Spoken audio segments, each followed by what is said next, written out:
Hello guys, तो कैसे हैं आप? आशा है आप लोग बढ़िया होंगे और मस्त होंगे। आज हम कंप्लीट करेंगे लेक्चर हमारा 2, बुक एक्सप्लेनेशन। तो बुक का नाम तो वही है, सम्मुख समाधि की ओर, सेक्स टू सुपर कॉन्शियसनेस। तो आगे बढ़ते हैं। प्रेम की बात चल रही है, प्रेम के गीत गाए जा रहे हैं, प्रेम के भजन गाए जा रहे हैं और प्रेम का मनुष्य के जीवन में कोई स्थान नहीं। सही है, हम बातें तो करते हैं बड़े प्रेम की, प्रेम से रहना चाहिए, प्रेम से सब कुछ मिलजुल के रहना चाहिए, लेकिन क्या इन रियलिटी ऐसा हो पाता है? हर इंसान दूसरे इंसान से कहीं ना कहीं ईर्ष्या का भाव रखता है, जलन का भाव रखता है। हर इंसान क्या करता है? कंपटीशन करता है एक दूसरे से कि हाँ हम तुमसे ज़्यादा तेज़ हैं, नहीं तुम कहाँ, हम ही ज़्यादा तेज़ हैं, ऐसा। आखिर आप भी देखो ना, क्लासेस में क्या होता है, सबको बताया जाता है कि देखो तुम फर्स्ट आना। अब सब तो फर्स्ट आ नहीं सकते, तो कुछ एक बच्चे ही फर्स्ट आ सकते हैं। तो उनमें क्या जगाया जा रहा है? कहीं ना कहीं कंपटीशन का भावना जगाया जा रहा है, समझाया जा रहा है कि दौड़ो, तेज़ भागो, तुमको उससे आगे निकलना है, चाहे कुछ भी हो जाए। कहीं ना कहीं ये क्या किया जा रहा है हम लोगों के साथ में? एक ऐसा भावना सिखाया जा रहा है कि तुम बस भागो, तुमको फर्स्ट आना है, तुमको इस दुनिया को दिखा देना है कि हाँ तुम भी कुछ हो। मतलब हमारा जीवन बस ऐसे ही चलता है। फिर आगे बढ़ते हैं। मन जहर नहीं है, और जो लोग मन को जहर कहते रहे हैं उन्होंने ही प्रेम को जहरीला कर दिया है। हम कहते भी हैं ना कि हमारा मन बड़ा ख़राब है। अच्छा, कभी आपने सोचा है ये जो हम मन मन कहते हैं कि मन बड़ा ऐसा करता है, मेरा वैसा करता है, ये मन कहीं दूसरा है क्या? कि यही आप हो? ये मन किसका है? आप ही का ना। हम कहते हैं कि हमारा मन ही खराब है, मन ही हमें भटकाता है। कैसे आपको मन भटका सकता है? क्योंकि यह मन भी तो आपका ही है। आप मन को बुरा कहते हो। इस जगत में कुछ भी बुरा नहीं है, बस आप जैसे होते हो वैसे सारा जगत दिखता है। सृष्टि ही दृष्टि ही सृष्टि है। देखो, जैसा आप देखते हो बाहर की दुनिया में, ठीक है, वो कहीं ना कहीं आपका रिफ्लेक्शन है। आप अंदर से कैसे हो, वो वही चीज़ आपको बाहर में दिखेगी। ओके, ये बिल्कुल सत्य है, 100%। ओके, मनुष्य से भी ज़्यादा प्रेम पशु और पक्षियों में दिखाई पड़ता है। सही बात है भाई। आपने देखा होगा कि जितना प्यार जानवरों में होता है, पशुओं में होता है, पंछियों में होता है, क्या उतना से थोड़ा सा भी प्यार हम मनुष्यों में होता है, हम इंसानों में होता है? हम इंसान तो एक ऐसा मुखौटा लगा के घूमते हैं, ऐसा चेहरा लगा के घूमते हैं जैसे कि हम आपसे बड़ा प्यार करते हैं, बड़ा स्नेह है हमें, बड़ा प्रेम है हमें। लेकिन उसका पीठ पीछे क्या करते हैं? या तो आप बुराई करते हो, या मतलब ये तो काफ़ी आपको फैमिलीज़ में दिखने को मिल जाएगा। हमारे भारत देश में, जो कि भारत देश हमारा ऐसा बोला जाता है कि बड़ा धार्मिक है, बड़ा सत्यवादी है, लेकिन मुझे ऐसा नहीं लगता। जहाँ तक मैंने देखा है, जहाँ तक मैंने एक्सप्लोर किया है, डे टू डे लाइफ में आप जितने लोगों से आप मिलोगे ना, हर लोगों के मन में कहीं ना कहीं प्रतिस्पर्धा, कंपटीशन का भावना, एक बच्चे दूसरे बच्चे से आगे निकलना चाहते हैं। मतलब कैसा कैसा मतलब दुनिया किस ओर बढ़ रहा है, इस चीज़ को देखने के लिए मतलब यहाँ ऐसे समझो ना कि हम इंसान कहते तो हैं कि बड़ा सबके लिए हम अच्छा चाहते हैं, पर ऐसा नहीं है। हम पशुओं से भी गए गुजरे हैं कहीं ना कहीं। इंसान अगर गिरे ना तो पशु से भी नीचे गिर सकता है, और अगर इंसान का एक स्टेज ऊपर उठे तो वो भाई भगवान भी बन सकता है। तो जिनके पास ना कोई संस्कृति है, ना कोई धर्म है, आपको क्या लगता है, क्या उसमें कोई रूल है जानवरों में कि नहीं, हाँ तू मेरी है या तू मेरा है, तू मेरे से ही शादी करेगा, मैं तेरे से ही शादी करूँगी? मतलब ऐसा कुछ है क्या? हम जितने डेवलप हो रहे हैं कहीं ना कहीं बंधते जा रहे हैं। हमसे अच्छा तो कहीं ना कहीं जानवर हैं, है ना भाई? उनमें ज़्यादा प्रेम भी देखने को मिलता है। वो देखो अपना भोजन भी करते हैं तो उतना ही करते हैं जितना उनको नीड होता है। लेकिन इंसानों के केस में ऐसा नहीं है। इंसान तब तक पैसा कमाएगा जब तक उसको उसका नीड से भी ज़्यादा उसको मिल जाए, फिर भी उसका पेट नहीं भरता है। मतलब कहने का मतलब ये है कि आप पेट्रोल अपनी गाड़ी में इतना भरा लेते हो कि कहीं ना कहीं ब्लास्ट हो जाता है। आपने सोचा है कि आपको बहुत ज़्यादा पावर मिल जाए, बहुत ज़्यादा पैसा मिल जाए, तो आप क्या करोगे? आप विध्वंस करोगे, आप उसका यूज़ नहीं समझोगे। ओके, तो ज़्यादा पैसा हो जाने से या फिर ज़्यादा पावर में आ जाने से आपका कहीं ना कहीं आप नीचे चले जाते हो, पशुओं की जगत में चले जाते हो। उसको समझना, उसको हैंडल करना बहुत मुश्किल है। तो इस चीज़ को आप समझना कभी। उस मूर्तिकार ने, एक मूर्तिकार था। ओके, मूर्तिकार क्या करता है, कभी सोचा है? मूर्तिकार कुछ नहीं करता, बस जो पत्थर होता है उसमें से ही एक मूर्ति निर्मित कर देता है। करता क्या है वो? जो फालतुओं का जो पत्थर होता है उसमें लगा हुआ, उसको हटा देता है छेनी हथौड़ी से। और क्या करता है? तो मनुष्य के भीतर भी प्रेम छिपा है, सिर्फ उघाड़ने की बात है, उसे पैदा करने का सवाल है नहीं है। देखो, आप प्रेम पैदा कैसे कर सकते हो? मनुष्यों में प्रेम है, लेकिन किसी बातों से, किसी बिलीफ से वो नहीं आ पाता बाहर। ओके, कुछ है जो हमने ऊपर से ओढ़ा हुआ है, जो उसे प्रकट नहीं होने देता। एक चिकित्सक से जाकर आप पूछें कि स्वास्थ्य क्या है, और दुनिया का कोई भी चिकित्सक नहीं बता सकता कि स्वास्थ्य क्या है। सही बात है, ये बोल रहे हैं कि डॉक्टर से आप जाके पूछो कि हेल्थ क्या है। डॉक्टर क्या बता सकता है हेल्थ क्या है? नहीं, वो तुम्हारे भीतर से आता है, वो तुम्हारे इंटरनल वर्ल्ड से आता है। बड़े आश्चर्य की बात है, स्वास्थ्य पर ही तो सारा चिकित्सक शास्त्र खड़ा है, मतलब मेडिकल साइंस, सारी मेडिकल साइंस खड़ी है, और कोई नहीं बता सकता कि स्वास्थ्य क्या है। इतना हम कह सकते हैं कि जब कोई बीमारी नहीं होती तो जो होता है वह है स्वास्थ्य। स्वास्थ्य तो मनुष्य के भीतर छिपा है, इसलिए मनुष्य की परिभाषा के बाहर है। देखो, जो भी सत्य है, जो भी अनोखा है, उसे कहा नहीं जा सकता, उसे आप डिफाइन नहीं कर सकते हो। हाँ, स्वास्थ्य कह सकते हो कि हाँ, अगर तुमको कोई बीमारी ना हो उसको हम स्वास्थ्य कहेंगे, लेकिन ये स्वास्थ्य के बारे में हमने बात कहाँ किया? ये तो हम लोगों ने बीमारी के बारे में बात किया कि बीमारी ना हो तो वो स्वास्थ्य है। बीमारी बाहर से आती है, इसलिए बाहर से परिभाषा की जा सकती है। स्वास्थ्य भीतर से आता है, उसकी कोई परिभाषा नहीं की जा सकती। इतना ही हम कह सकते हैं कि बीमारियों का अभाव स्वास्थ्य है। जब बीमारियां नहीं होती है तो हम उसे स्वास्थ्य कहते हैं। लेकिन यह स्वास्थ्य की कहाँ परिभाषा हुई? स्वास्थ्य के संबंध में जो हमने कुछ भी ना कहा कि बीमारियां नहीं हैं, तो बीमारियों के संबंध में कहा। सच यह है कि स्वास्थ्य, हेल्थ पैदा नहीं करना होता या तो छिपा होता है। स्वास्थ्य हम में है, स्वास्थ्य हमारा स्वभाव है। प्रेम हम में है, प्रेम हमारा स्वभाव है। गंगा बहती है हिमालय से, बहेगी गंगा, उसके प्राण हैं, उसके पास जल है, वह बहेगी और सागर को खोज ही लेगी। देखो, इंसान कोई बुरा नहीं होता, लेकिन हाँ, वो अपना बिलीफ के कारण, वो अपना जैसा उसका मेंटल कंडीशनिंग होता है, जैसा उसका घर का कंडीशन होता है, जैसा वो सीखता है अपने इन्वायरमेंट से, वैसा वो डेवलप होता है, वैसे वो बनता है। ओके, यहाँ पे कुछ भी बुरा नहीं है। ओके ना, तो आप किसी भी चीज़ को बुरा मत कहो। कहीं ना कहीं क्या पता उसके पीछे कई रीजंस हो, ये भी तो हो सकता है ना। हम जहाँ से आए हैं अंततः हमें वहीं चले जाना है। हम परमात्मा से बने हैं, वहीं चले जाएंगे। यह तो कुछ पल का रहना है। देखो, हमारा जीवन है क्या?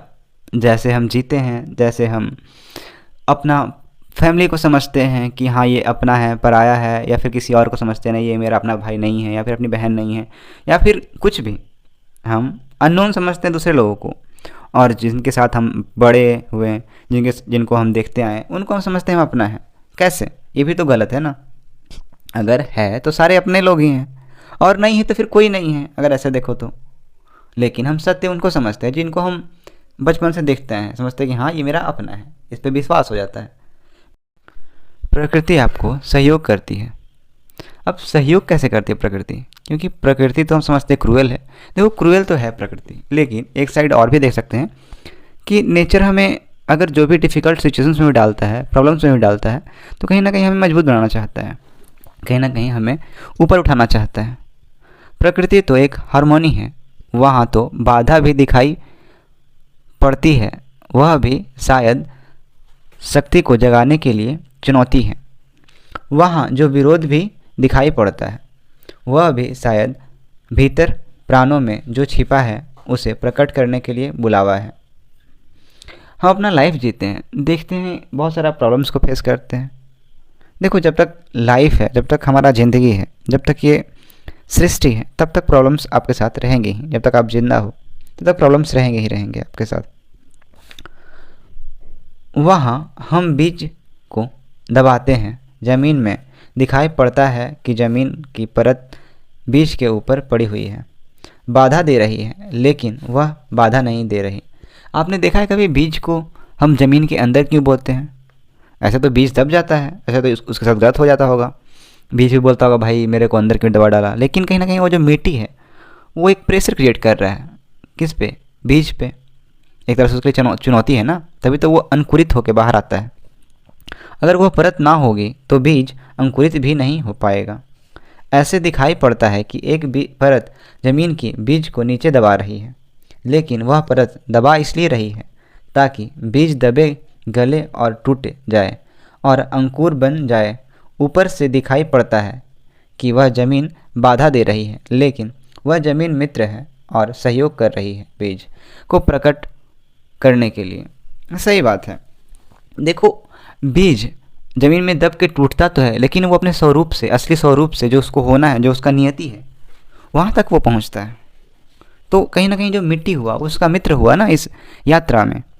प्रकृति तो एक हार्मोनी है, एक संगीतपूर्ण लयबद्धता है। देखो, जो नेचर है ना, नेचर अपने मौज में है, ठीक है। अगर आप उससे समझ रहे हो कि नहीं मेरे साथ बहुत बुरा हो रहा है, मेरे साथ बहुत ख़राब हो रहा है, आप अपना परसेप्शन में जी रहे हो, ठीक है। आप अपना धारणा में जी रहे हो, आप एक अपना आइडियोलॉजी बना रखे हो कि हाँ ये ऐसा हो रहा है, मेरे साथ बहुत गलत हो रहा है, ये हो रहा है, वो हो रहा है।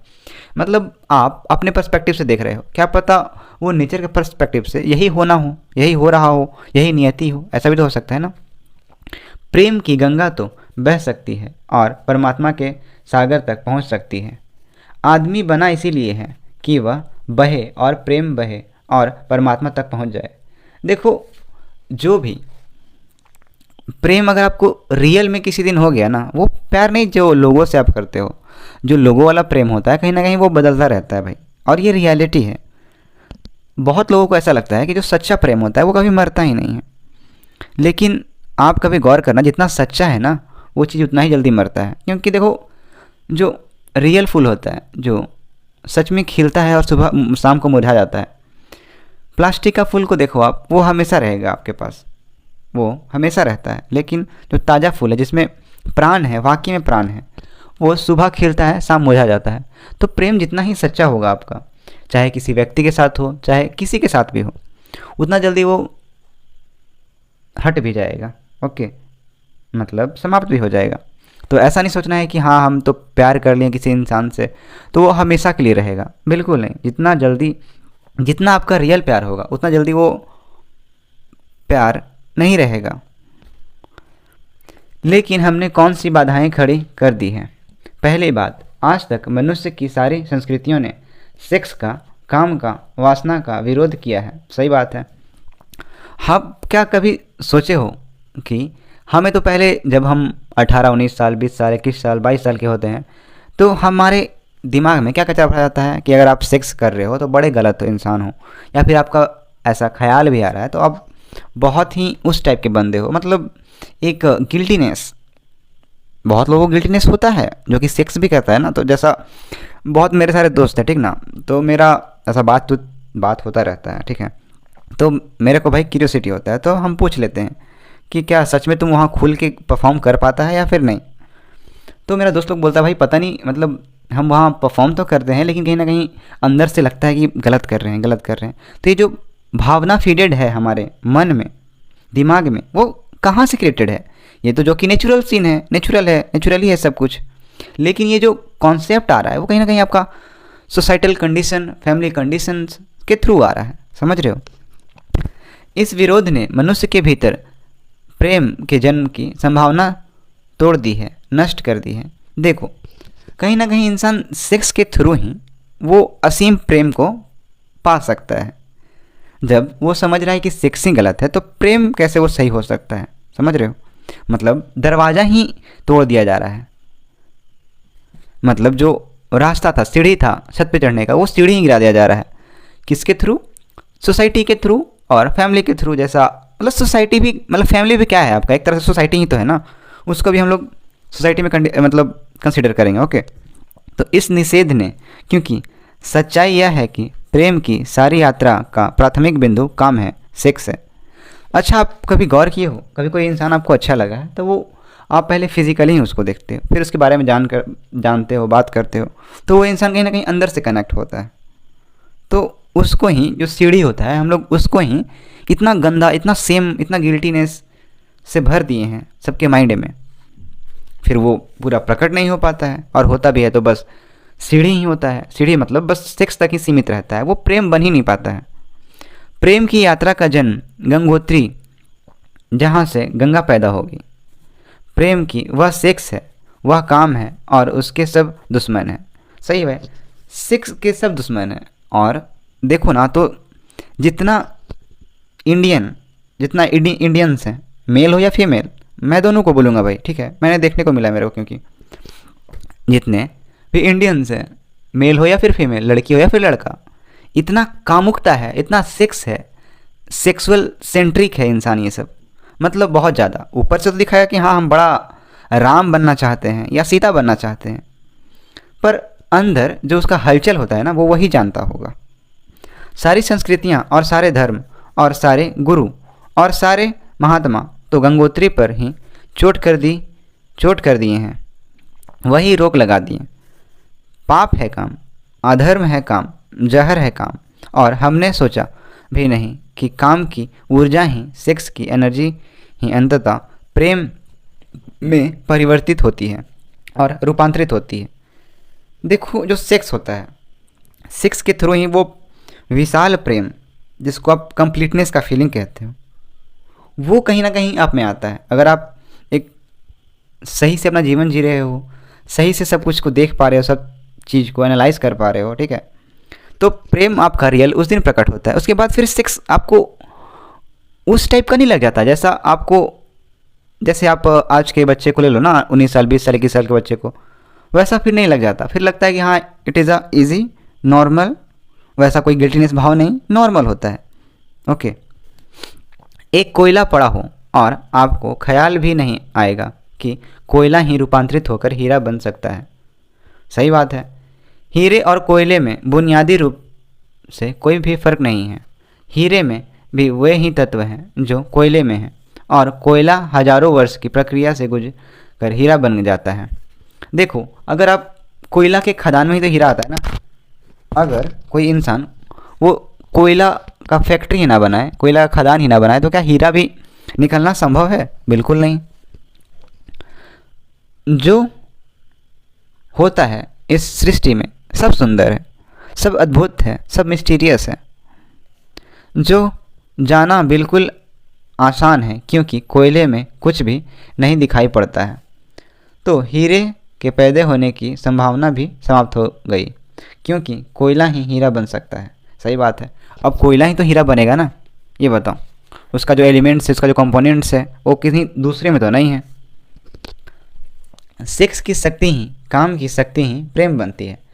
अपनी ही शक्ति से आदमी को लड़ा दिया गया है, सेक्स की शक्ति से आदमी को लड़ा दिया गया है, और शिक्षाएं दी जाती है कि द्वंद्व छोड़ना चाहिए। इंसान कहीं ना कहीं लड़ रहा है, खुद से लड़ रहा है। अगर ऐसा भावना भी आता है तो सोचता है छी छी छी, कितना गंदा भावना आ रहा है मेरे पास, पर कभी इस चीज़ को इंसान देखता ही नहीं है, समझता ही नहीं है। लड़ना नहीं है, क्योंकि सारी शिक्षाएं बुनियाद में सिखा रही है कि लड़ो। वाह, पहले एक तरफ इंसान को बोला जा रहा है कि देखो तुम लड़ो मत, और एक तरह से इनडायरेक्टली क्या किया जा रहा है कि सेपरेशन किया जा रहा है, दमन सिखाया जा रहा है। ओके, मन जहर है तो मन से लड़ो, जहर से तो लड़ना पड़ेगा। सेक्स पाप है तो उससे लड़ो, और ऊपर से कहा जा रहा है कि द्वंद्व छोड़ो। वाह, क्या बात है।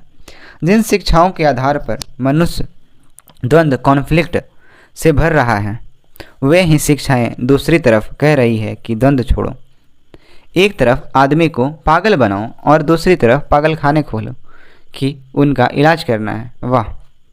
एक तरफ कीटाणु फैलाओ बीमारियों के और फिर अस्पताल खोलो कि बीमारियों का इलाज यहाँ किया जाता है। एक बात तो समझ लेना ज़रूरी है कि मनुष्य कभी भी काम से मुक्त नहीं हो सकेगा।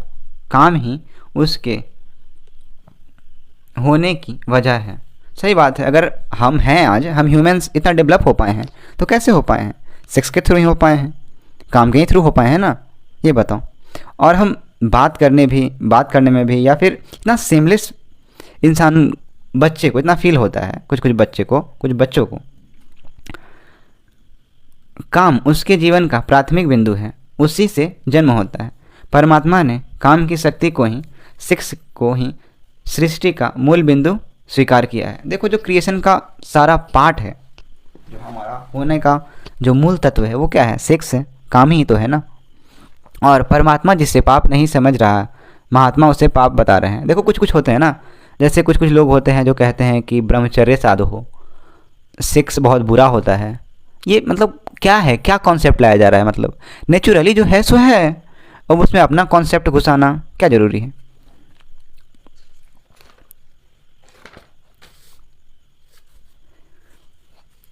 लेकिन काम ही प्रेम बनता है, काम की ऊर्जा ही प्रेम की ऊर्जा में विकसित होता है, फलित होती है। लेकिन हमने मनुष्य को लड़ा दिया है काम से, सेक्स से। इसका परिणाम यह है हुआ कि प्रेम तो पैदा नहीं हो सका, क्योंकि वह तो आगे का विकास था। काम के विरोध खड़े होने से मनुष्य का चित्त ज़्यादा से ज़्यादा कामुक और सेक्सुअल होता चला गया है। आपको क्या लगता है, जो 40 साल के, 45 साल के, 50 साल के जो एज में हैं, क्या उनको सेक्स का ख्याल नहीं आता है? बिल्कुल आता है। उनका शादी भी हो गया होता है, लेकिन फिर भी वो जो होना चाहिए था, वो जो जिस क्षण उनको समझना चाहिए था, वो क्षण वो उनसे जान नहीं पाए उनको। समझ रहे हो?